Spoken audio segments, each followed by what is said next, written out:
the station covering all of the DMV. This is DC News Now. Oh, he just canceled. Yeah, this is normal. All new right now on DC News Now at 9, an exclusive story about a Silver Spring woman who gets denied Uber and Lyft rides over and over simply because she's in a wheelchair.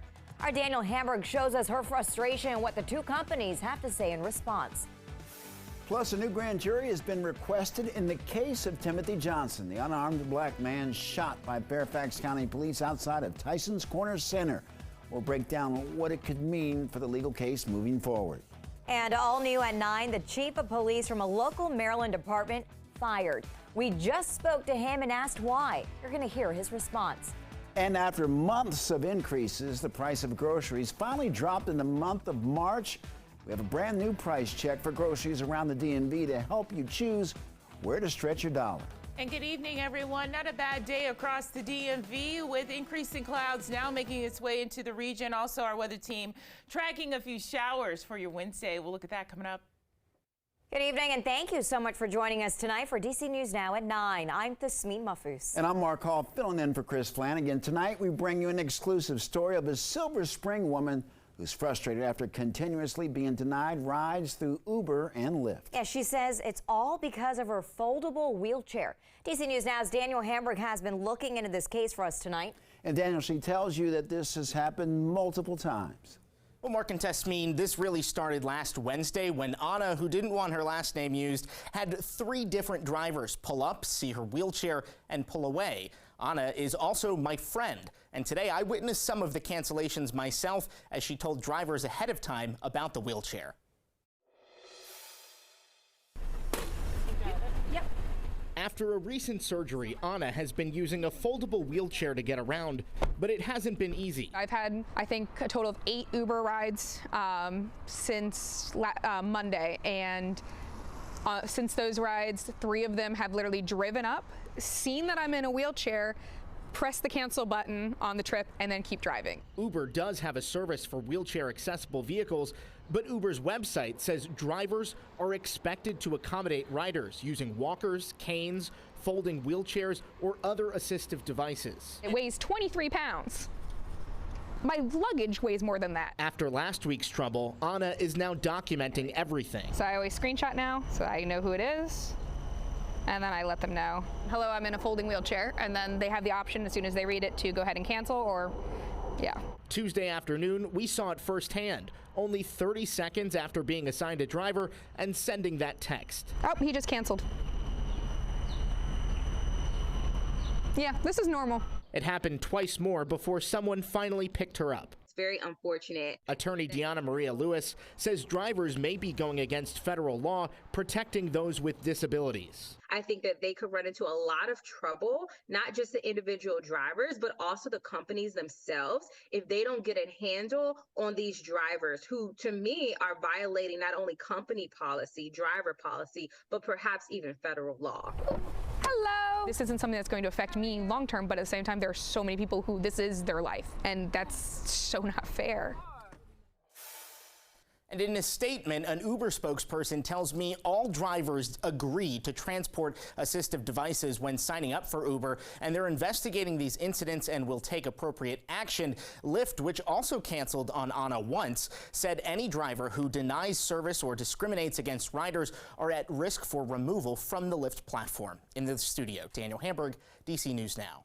Daniel, thank you. And all new tonight, Fairfax County's top prosecutors requested a special grand jury to be put in place to investigate the deadly shooting of Timothy Johnson. Yeah, so attorney for the Johnson family says a judge has approved a request to enlist a grand jury.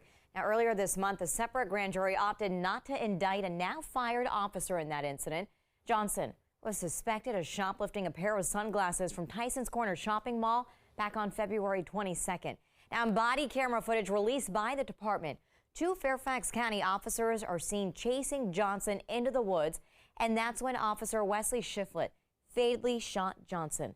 Johnson was not armed, and Johnson's mother told the Associated Press that now a new grand jury will hear the case. She said she feels revived with renewed hope in the judicial system.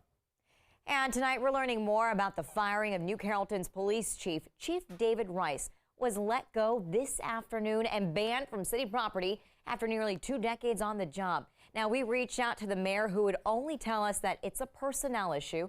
Now, we told you back in December that Chief Rice was banned from department property after an employee reported fearing for her life during a meeting. Now, Chief Rice tells us that that has not been the case.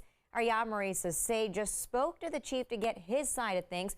We're going to hear from that interview in our next half hour, so stay with us for that.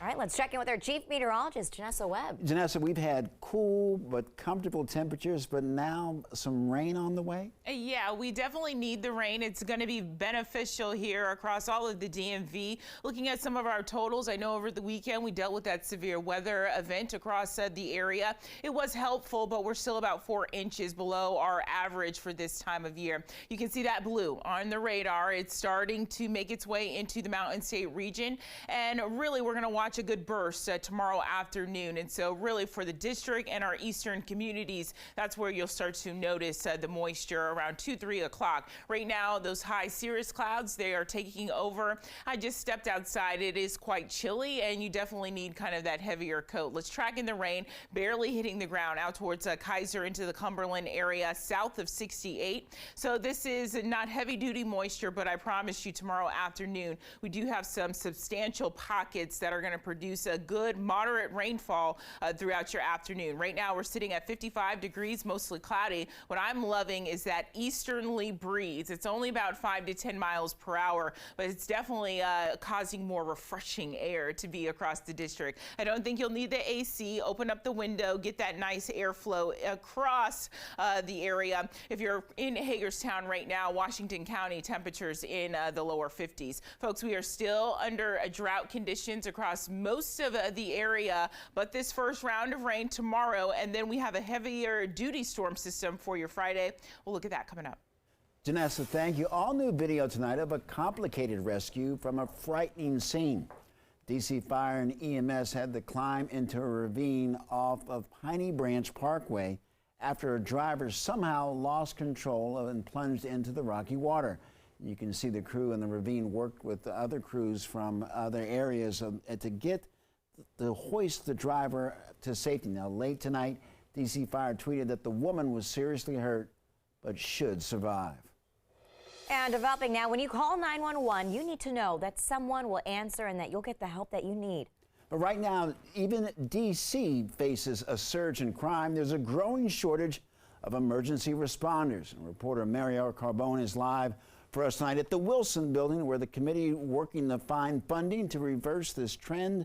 They met today. And Marielle, we know the police department has lost more than 450 officers since 2020, but you found out that's just part of what's going on. Yeah, that's right, Mark. It's not just MPD we're talking about. It's the 911 call center, DC Fire and EMS. And so that is why council members say investing in recruitment is such a big part of addressing this issue.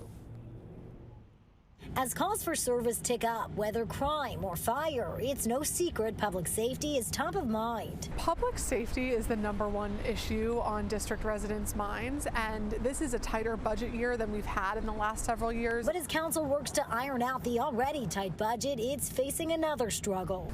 We have a hiring crisis nationwide. Staffing shortages among all public safety agencies. We went almost a year without hiring police officers. According to Police Chief Robert Conti, who sat down with our Leonard M. Fleming earlier this month, staffing at MPD is at an historic low. We haven't been this low as an agency since the 1960s. And now, hey, look, those responsibilities for the police department have not changed. Fire and EMS are struggling to hire paramedics. And the Office of Unified Communications, which operates the district's 911 call center, has a nearly 20% vacancy rate right now. Pino says the budget is working to fill the gaps. This budget is getting us closer to having more of these important positions filled and thinking creatively about building up the pipeline for those. Here's how. The budget invests $1.2 million to build a DC paramedic school to train and retain paramedics. It includes more than $5.3 million for hiring bonuses for new police recruits and conversion bonuses for MPD cadets. And it allocates $200,000 in incentives for new 911 call takers. So it's really important that we have a fully staffed up agency. And Police Chief Conti says that it could take a decade to get up to a full complement of officers, even with those incentives right now. And Mark and Thesmine, I did ask Pinto about that, and she says that's why investing in retention programs is just as equally as important as recruiting. Reporting live from downtown tonight, I'm Marielle Carbone, DC News Now.